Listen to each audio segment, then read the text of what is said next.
Ang asawa ko, Model pa ang peg ko. napagod ko. Itutulak na nila sila sa sakay na. Sasakay na lang sila. Lang may ganito pala sa Target. Okay. Diba? Hindi yung ganito. Kagang lagi ni Miri.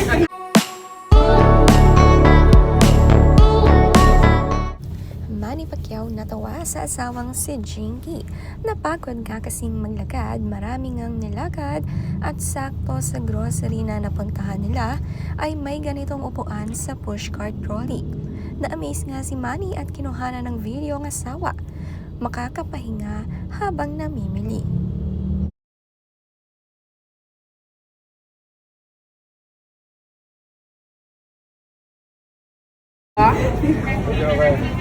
Nakainambit. Dali lang, be. Kanina pa kami naglakad dito Ganito pa nakaupo. sa Target.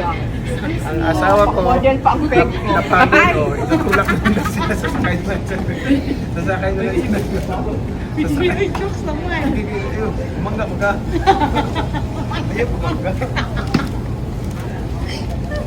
Okay. Diba? Maganda pala dito sa Target. Tayo doon. Hindi ka mapapagod. Yes, Okay. ano lang siya, U-turn. Let's go. Okay, we will go. Bye. Diba? Bago naman kayo yung lakad. Ang lakas ng orga mo. I want this maglakad, one, tapos this one, this one. napagod ka rin. Ang lakas ng orga mo na maglakad, tapos napagod ka rin. Buti na lang may ganito pala sa Target. Okay. Diba? Hindi yung ganito. Kagang lagi ni Miri. Kailangan tayo pabulkit.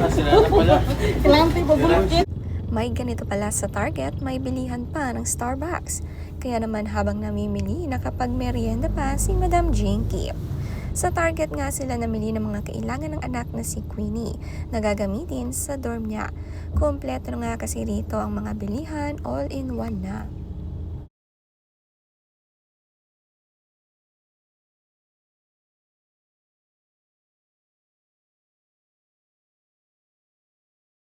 Sira na pala yan. Pili ang iyang ano, ang galing. Uy, sira na. Sira na niya. Sira. Kaya hindi na ginagamit. Para may back to the future.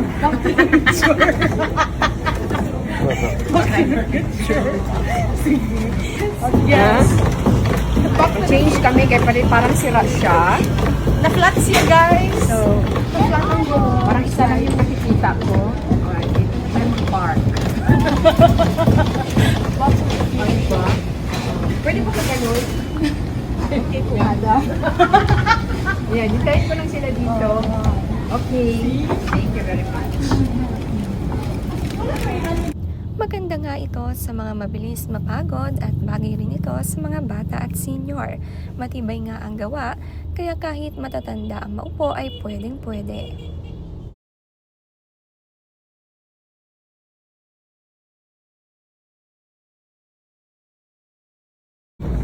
Krakit kayo.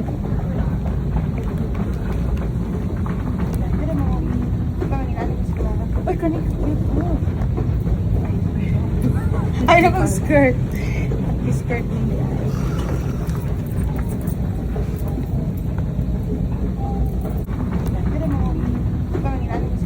Ay, kanik. Ay, nakang skirt. Skirt niya.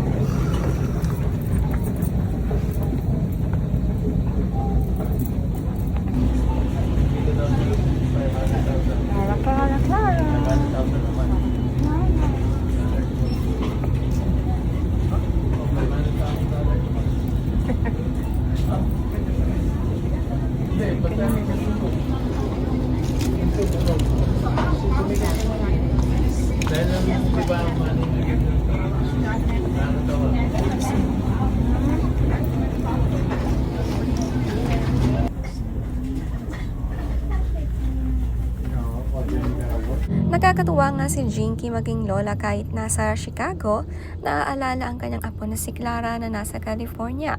Palaging napapatigil sa mga bilihan ng mga damit ng baby. Binilhan din ng apo ng mga damit dito sa Target. Ang daming ang magaganda na dress. Magaling pipili talaga ang mamita. Paniguradong ang dami na namang pasalubong para sa apo.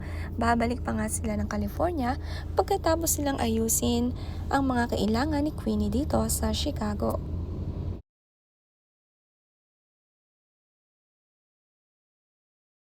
Guys, we're in Target in Chicago. Namimili po kami ng panggamit ng aking anak si Queenie sa kanyang mga sa kanyang titirahan dito sa Chicago. Nakumpleto namin yung gamit niya. That good? Yeah. So you have pink pillows and sheets. You have yellow blanket, pink. Yeah. So two different textures though. Is that fine? Yeah. It looks a little cozy. Yeah. Okay, let's go. What else do you need? That's where it is. Fuck. Of course. Yeah, bath is that way. Okay, let's go bath and then swim. This is cute. Proud nga si Manny sa kanyang mga anak na kaya nang magpaiwan mag-isa. Kaya naman talagang sinisigurado na kompleto ng mga gamit nito bago nila iwanan. Mga basic needs sa dorm at sanay ngang mamili si Queenie, talagang ready na sa adulthood. Ako, napagod, itutulak na lang daw siya, sasakay na lang siya. Sasakay na lang siya. Sasakay. Ayun, pumangga. Ayaw, pumangga. Sa pagod niya, napagod sa kalalakad, sakay na lang ng cart. Ang lakas mo maghamon na maglakad, tapos napagod ka rin. Ang lakas mo. Report ko nga yung report.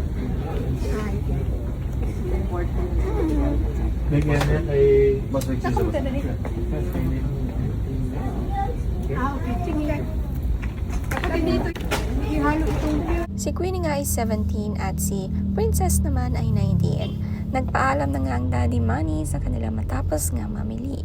Si Princess nga ang katuwang ni Queenie sa paglipat sa dorm at pag-aayos ng gamit. Ate duties muna.